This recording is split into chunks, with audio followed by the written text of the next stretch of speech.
Olá, turma, tudo bem com vocês? Chegando para mais uma aula da nossa disciplina de Ciências da Natureza. Então, já acompanho o vídeo com o conteúdo, assim com auxílio do livro didático de vocês, para ter aí a base de todo o conhecimento no qual foi construído o vídeo.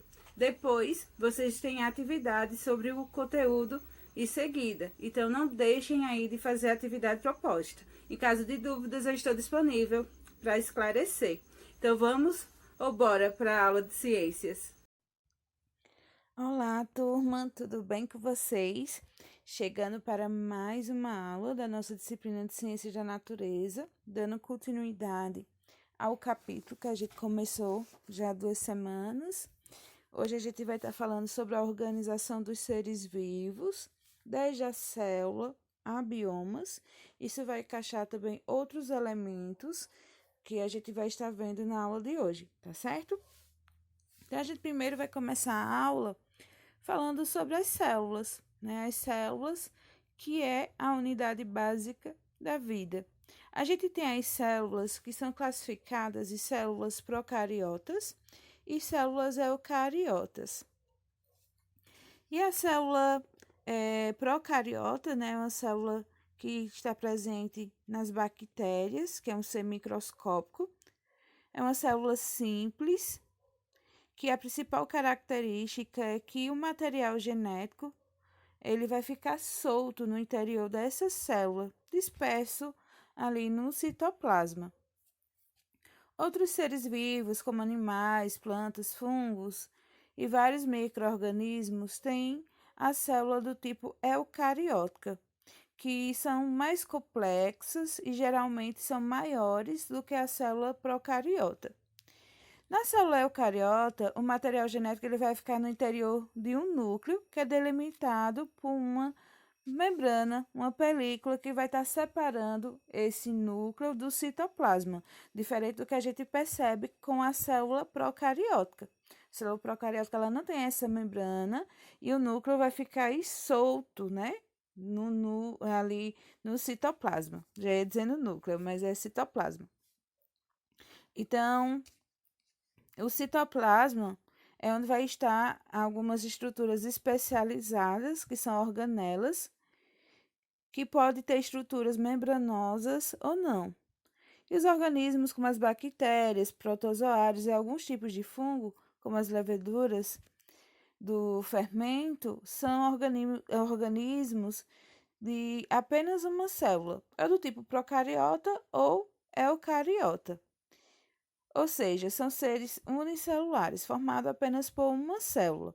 E aí a gente tem a diferença, né, entre as duas células, né, apresentada aí na tela para vocês estarem identificando. No qual do lado esquerdo vocês estão vendo a célula procariota e aí a identificação do material genético que está disperso, diferentemente do material genético da célula eucariota, que vai estar aí e com envoltório nuclear. Assim como existem diferenças entre a célula procariota e eucariota, a gente vai ver que mesmo sendo célula eucariota, a que vai estar presente no animal e nos vegetais, existe uma diferença entre essas células. E aí a gente tem que ver isso, e a gente só consegue visualizar com a ajuda de microscópios, né? A partir desses eletrônicos, né, essas tecnologias, a gente consegue perceber as diferenças entre essas duas células. E no caso da célula vegetal, ela conta com a presença de bolinhas verdes no seu interior, que a gente denomina de cloroplastos, que são organelas membranosas com clorofila, que vai aí fazer com que a planta, a vegetação tenha a coloração verde, né, essa pigmentação chamada de clorofila, e ela que é responsável por estar captando a energia do sol no processo de fotossíntese e fazendo que essa energia seja transformada por meio de um processo de reação química. E aí a gente vai ver que tem outras estruturas que vai estar diferenciando também a célula vegetal da célula animal, que a célula vegetal ela tem parede celular, que é um reforço externo de celulose, que é um tipo de açúcar, e essa parede ela vai estar protegendo a célula, que no caso dela vai fazer com que ela não receba tanta água de forma excessiva. E aí a gente vai vendo a identificação do que elas vão ter em comum, como vocês estão vendo aí na tela também, né? Tem aí o que essas células vegetal e animal têm em comum. Do lado direito, a gente tem a célula animal e do lado esquerdo a célula vegetal.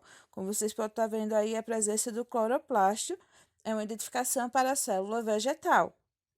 Então, a gente vai ver que elas vão compartilhar o que em comum? O núcleo, material genético, membrana celular ou plasmática, assim como elas vão ter aí em comum o citoplasma. Mas o que vai diferenciar é que na célula vegetal existe três organelas que não estão na célula animal, que é o vacúolo, a parede celular e cloroplasto. Isso não quer dizer que a célula animal não tenha cloroplasto, não. Não tenha. E aí a gente vai ver que, mesmo sendo células eucariotas, que vai estar presente em vegetais e animais, elas também apresentam algumas estruturas que vão as diferenciar. A gente consegue observar a célula vegetal e animal a partir do microscópio. E na célula vegetal, a gente consegue encontrar umas bolinhas verdes em seu interior, que são denominadas de cloroplastos, que são organelas membranosas com clorofila. Essa clorofila ela é importante para as plantas porque ela vai estar captando a energia do sol, que vai estar envolvida no processo de fotossíntese, assim como vai ser responsável pela pigmentação verde aos vegetais e também pela produção do alimento pela própria planta. Então, além disso, a célula vegetal ela contém parede celular, que é um reforço externo de celulose, que é um tipo de açúcar. E essa parede ela protege da forma regular a célula. E a célula apresenta um grande vacúolo central que armazena líquido. Então, a gente vai ver que a célula vegetal e animal elas compartilham características comuns, mas também vão se diferenciar. Prestem aí atenção no que está apresentado na tela, nessa imagem que está aí. Vocês vão verificar que a célula vegetal e animal vão ter em comum o núcleo, o material genético e a membrana celular ou plasmática. A imagem do lado direito refere-se à célula animal e do lado esquerdo a gente tem a célula vegetal. Na célula vegetal a gente já identifica as três partes que não estão na célula animal, que é o vacúolo, que é um grande vacúolo, parede celular e cloroplasto. Não quer dizer que na célula animal não tenha vacúolo. Tem um vacúolo, mas é menor. E a parede celular e o cloroplasto na célula animal não tem de maneira alguma. Então, como o vacúolo da célula animal é muito pequeno, a gente já diz logo que a célula vegetal ela tem vacúolo, parede celular e cloroplástico que não vai estar presente na célula animal. A gente tem a membrana celular e parede celular, né? E aí a gente vai ver que existe também uma fusão dessas estruturas para a célula. A membrana plasmática ou membrana celular, como você achar melhor de identificar, ela é responsável por controlar a entrada e a saída de substâncias importantes para a célula, como por exemplo a glicose, que é um tipo de açúcar, como também ela controla a saída de resíduos, das funções que a célula realiza e de substâncias que ela também produz. E na célula vegetal vamos ter, além da membrana plasmática ou membrana celular, a parede celular, que é formada de celulose, como a gente já viu, e que essa parede celular é um reforço para a célula vegetal, para evitar que ela se rompa quando tiver contato com excesso de água. Vamos ver agora também as funções de algumas organelas que estão presentes no interior ali da célula, juntamente com o citoplasma, mergulhado ali no citoplasma. Então, a gente vai ver que as organelas são estruturas muito pequenas, mas que elas desempenham funções bastante importantes para a vida da célula. Uma dessas estruturas tem o nome aí de retículo endoplasmático, que ele vai ser responsável por produzir, transportar e armazenar substâncias na célula. O núcleo, que vai contar com material genético. Complexo Golgiense, que vai estar adicionando açúcares às proteínas e lipídios que armazena. Vai realizar secreção celular por meio de vesículas que saem da célula e produz também os lisossomos. Os ribossomos, que são esses pontinhos vermelhos, essas bolinhas vermelhas, elas são responsáveis pela produção de proteínas na célula e só podem ser visualizadas a partir de microscópio. Temos o lisossomo, que é essa bolinha verde, que é responsável pela digestão intracelular. A mitocôndria, ou mitocôndrias, quando a gente tem várias delas, são responsáveis pela respiração celular e liberam a energia de que a célula necessita para suas necessidades. Aqui a gente já vai ver a importância das organelas que vai estar presente na célula vegetal, já que nesse slide, nessa imagem, a gente tem a importância das organelas para a célula animal. Então, na célula vegetal, a gente vai ver a importância do vacúolo e dos cloroplastos. O vacúolo ele armazena substâncias e regula a entrada e saída de água na célula vegetal. E os cloroplastos, eles são encontrados apenas nas células vegetais e apresentam uma substância verde denominada de clorofila, que vai possibilitando que a fotossíntese ocorra. O núcleo também, que está aí fazendo parte da constituição celular, vai estar presente nas células eucarióticas, porque a célula procariótica, o material genético se encontra disperso, então o núcleo ele é formado por uma membrana que vai estar envolvendo o material genético, o DNA, no interior da célula, que vai estar regulando as atividades celulares.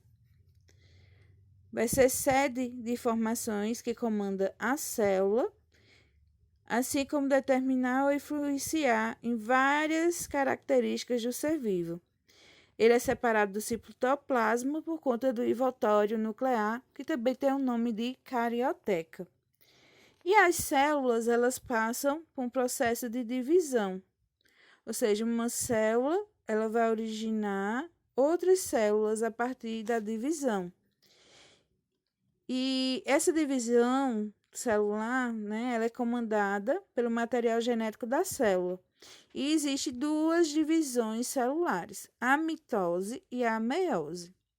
A mitose, ela vai iniciar com uma célula que vai se dividir formando duas células idênticas a elas. Antes dos processos de divisão celular, as células vão estar duplicando seu material genético. Por meio da divisão celular, esse material é transmitido também às células filhas. Então, as células filhas vão ser a cópia da célula mãe. E nesse tipo de divisão, ela acontece na maioria das células do nosso corpo, em momentos que estão ligados ao crescimento do indivíduo, do organismo, bem como na reposição de células que se desgastaram ou acabaram morrendo. Os seres unicelulares, que são constituídos apenas por uma célula, eles vão ter o processo reprodutivo por meio de mitose, como vocês estão visualizando aí na imagem apresentada na tela. A gente vai ter uma célula que vai estar duplicando material genético. Por fatores externos e internos, esse material genético, bem como a célula, vai romper o seu citoplasma, formando novas células filhas e iniciando novamente o ciclo. Já a divisão por meiose vai originar as células sexuais, que são chamadas aí de gametas. Essas células especializadas, elas destinam-se à reprodução, ou seja, a formar novos indivíduos. E nessa divisão também ocorre a duplicação do material genético. Porém, ao invés de dar origem a duas células, origina 4 células, cada uma com metade do material genético proporcionado pela célula mãe. Temos também, né, já que a gente veio falando de células, a gente tem que entender, como a gente vinha estudando, que as células, o conjunto delas, com funções semelhantes e formas, vão formar os tecidos.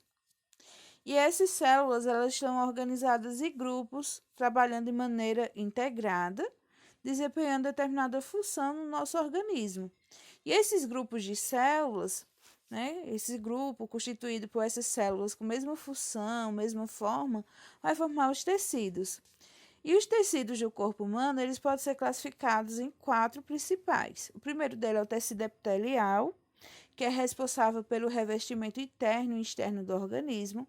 O tecido conjuntivo, que é responsável por diversas funções, como a de sustentação, circulação, reserva e preenchimento do organismo.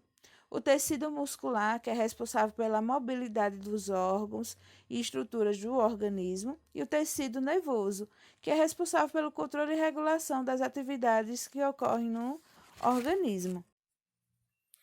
E a gente vai perceber que organismos que são do tipo unicelulares, como as bactérias, protozoários, e até mesmo alguns pluricelulares, como as esponjas, que fazem parte dos grupos dos poríferos, que são animais, eles não formam tecidos, como também não formam órgãos nem sistemas.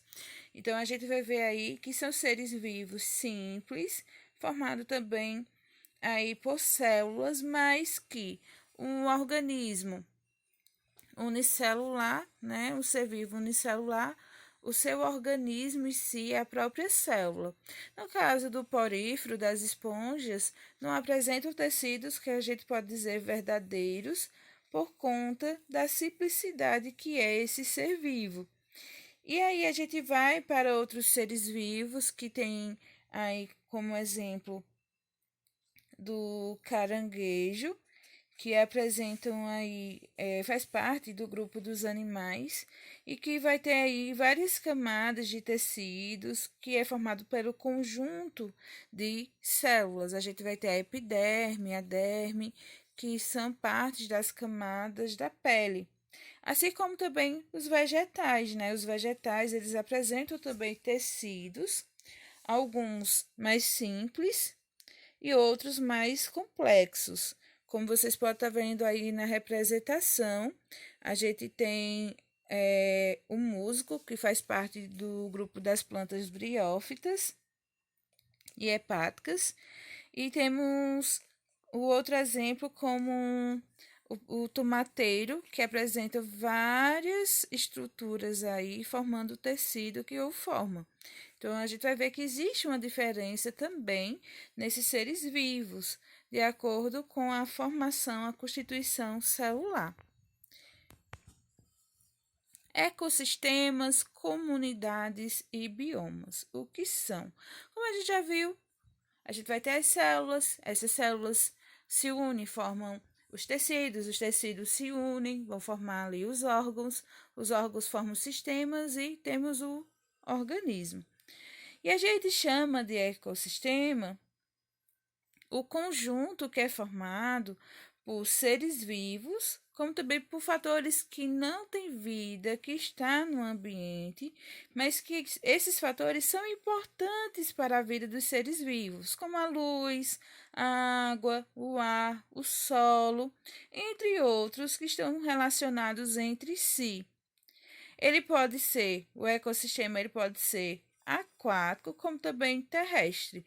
Como no caso de ecossistema aquático, a gente pode dizer o mar, um rio, terrestre. A gente pode dizer um espaço como uma floresta ou simplesmente uma poça de lama.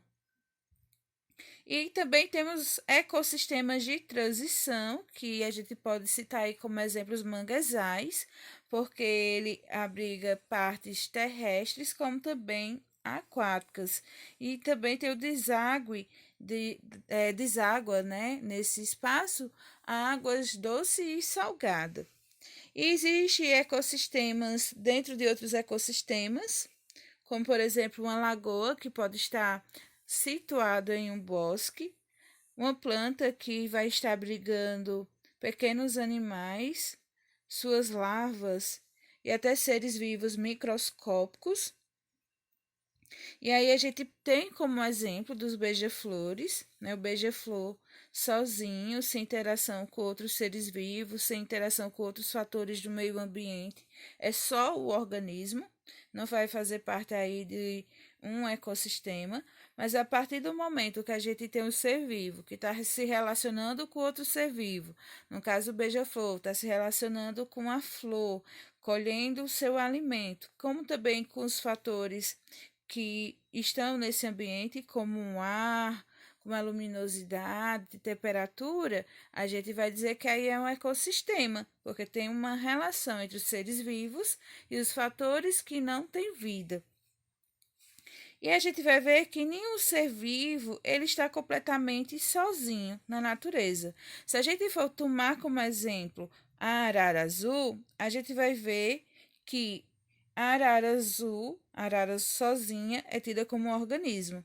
Mas em um lugar que ela esteja com mesmos indivíduos da mesma espécie, partilhando o mesmo espaço, esse espaço vai ser tido como o habitat das araras azuis. Então, o conjunto de araras, né, indivíduos da mesma espécie, vão formar o que a gente chama de população, ou seja, vai ser a população de araras azuis, que pode ser indivíduos jovens, adultos, idosos e aqueles que vão estar no processo de reprodução para aumentar a quantidade de indivíduos da espécie.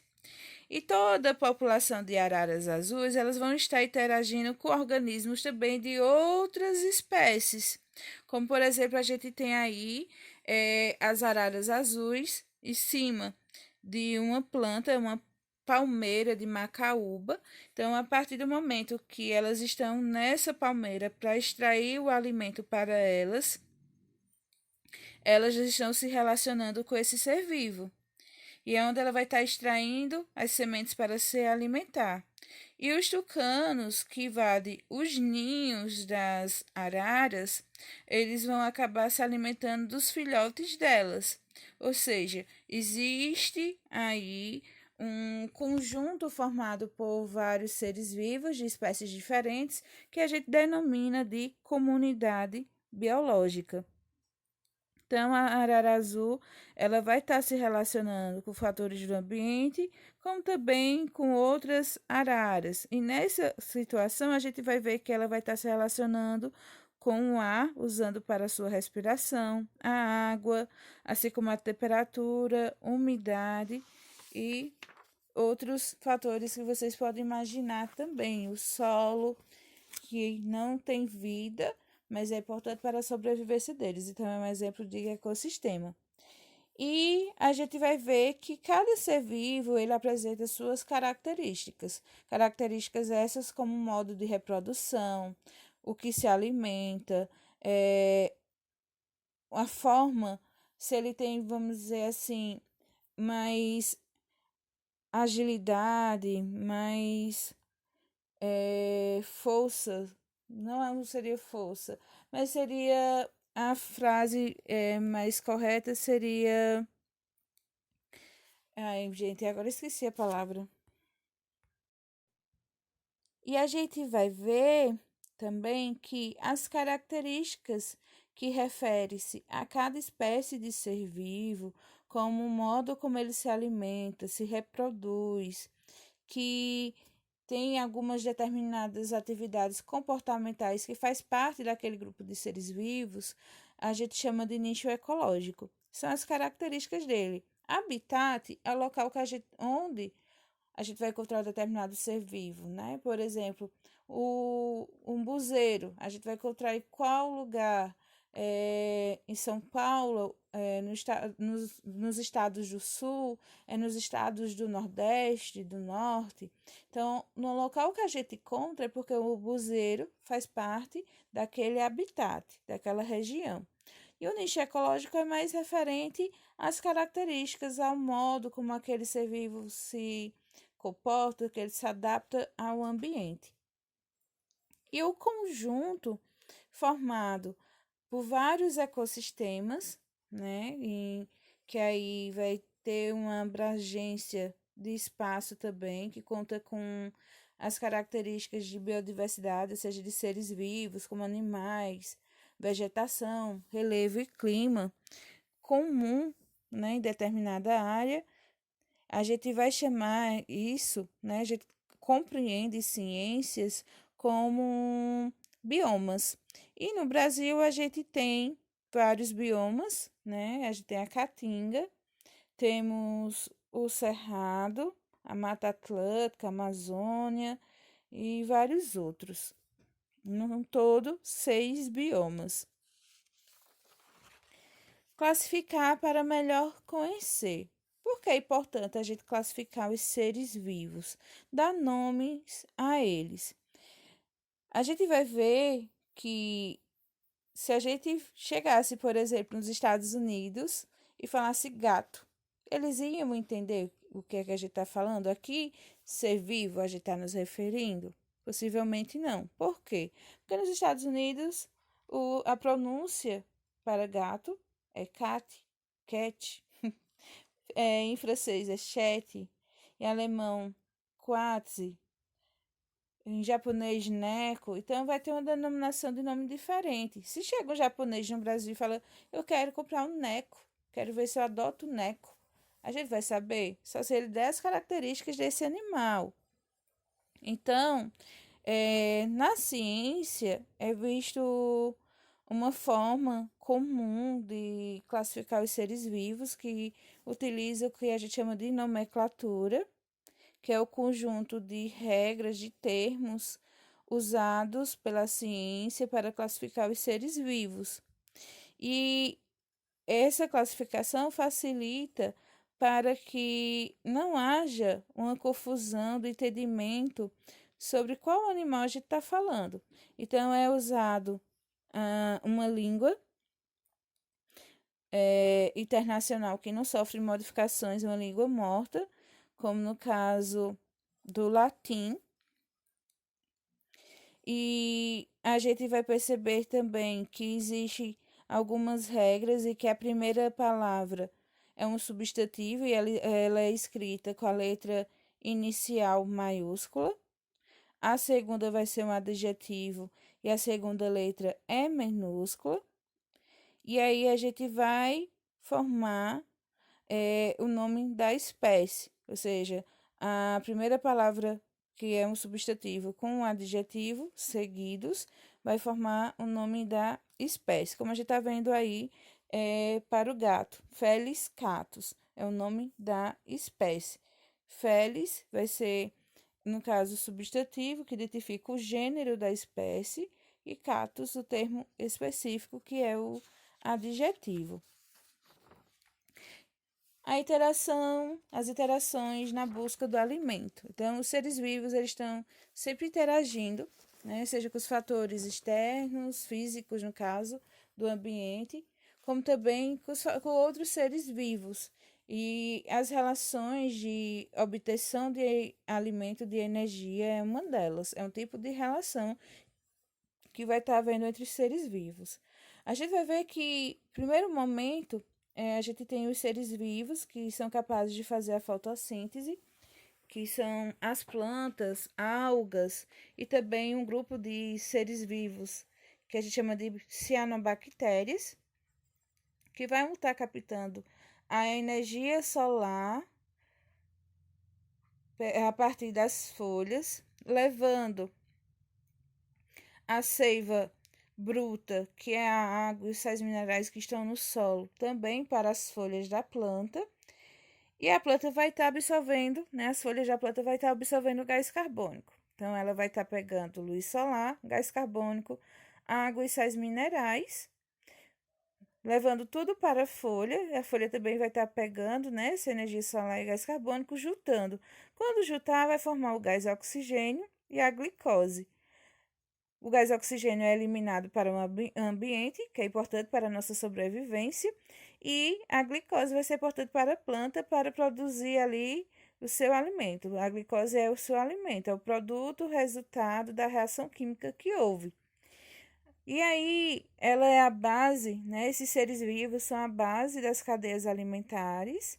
E aí, vários seres vão estar ali se relacionando, seja para morar, servir de abrigo, uma árvore, aquele vegetal, seja para também tirar o seu alimento.